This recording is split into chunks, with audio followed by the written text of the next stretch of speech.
Well, to the corridors of power, 9 heads of states and a prime minister are in Kenya to attend the International Development Association for the Africa Heads of States slated for April 28th to 29th. The two-day summit held at the Kenyatta International Convention Center, KICC in Nairobi, aims to support an ambitious and robust 21st replenishment of the resources of the International Development Association.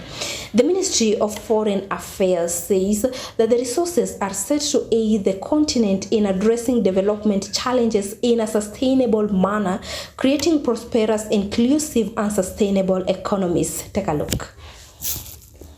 Our cornerstone for achieving the development goals of our continent and beyond our continent.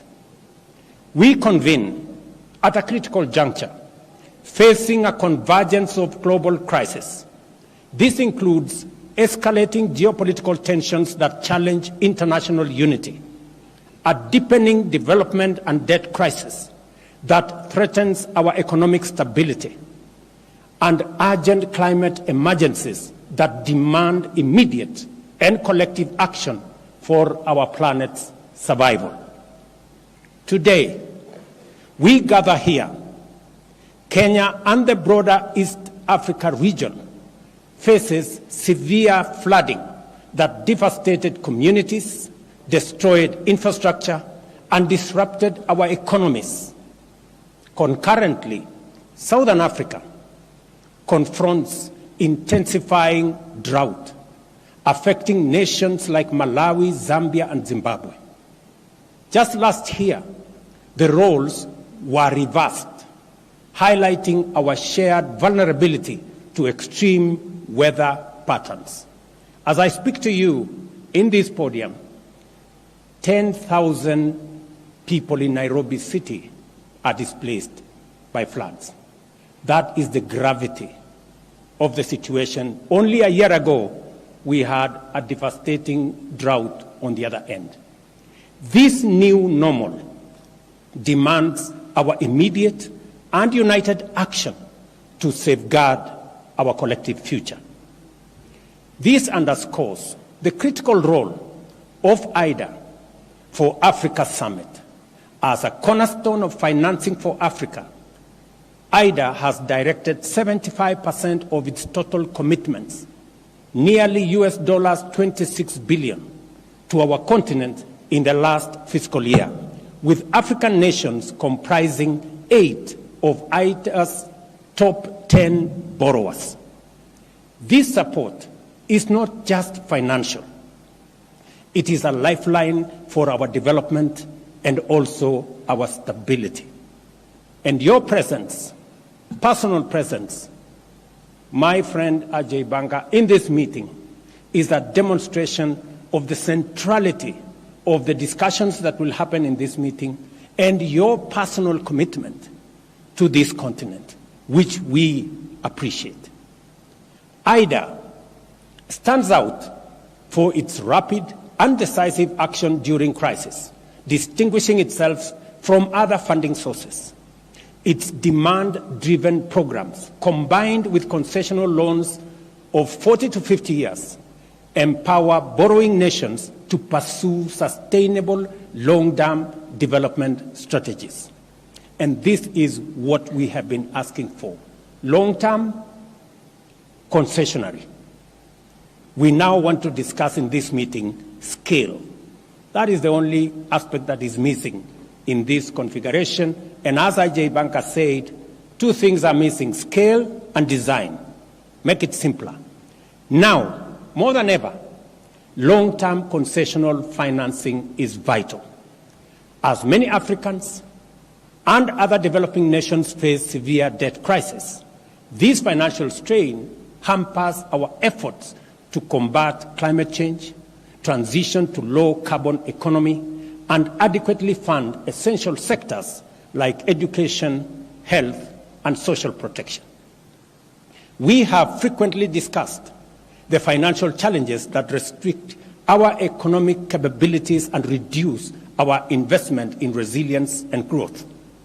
High interest rates lead to unsustainable sovereign debt, complicate refinancing, and destabilize our currencies.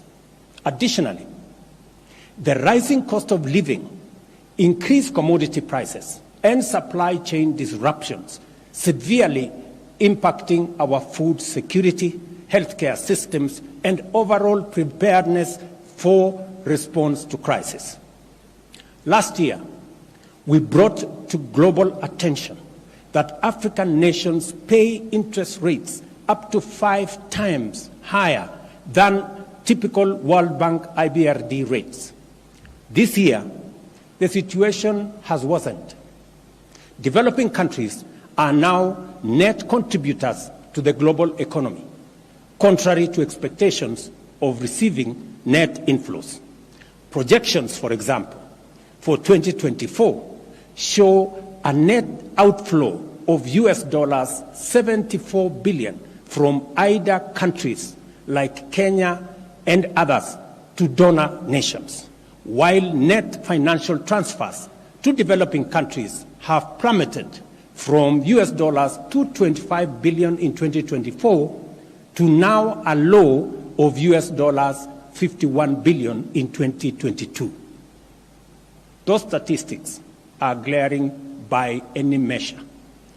Given these conditions, sustainable growth remains elusive for African nations as we allocate more funds to debt service than to crucial sectors like education, health, and social protection. This financial strain was prevalent in 2/3 of African countries even before the pandemic struck. Notably, in 2020, 1 in every 4 sub-Saharan African countries dedicated over 17% of its public revenues solely to interest payments. The IMF reports that sub-Saharan Africa's ratio of interest payments to revenue has more than doubled in a decade, reaching nearly 4 times that of advanced economies by the end of 2022. As a result, over half of IDA recipients today face debt distress or are at a high risk of debt distress. IDA remains their most dependable source of patient capital, with every dollar of donor financing enabling an additional US dollars 3.5 in capital market leverage to amplify development impact. This endeavor transcends financial returns. It is about fulfilling our collective global aspirations. Africa's commitment to economic transformation, reducing poverty and inequality, and enhancing human well-being is essential and demands significant capital investment. Moreover, the global goal of achieving net zero by 2050 cannot be realized without Africa's active participation, a failure which would jeopardize humanity's survival, not just African survival, humanity's survival.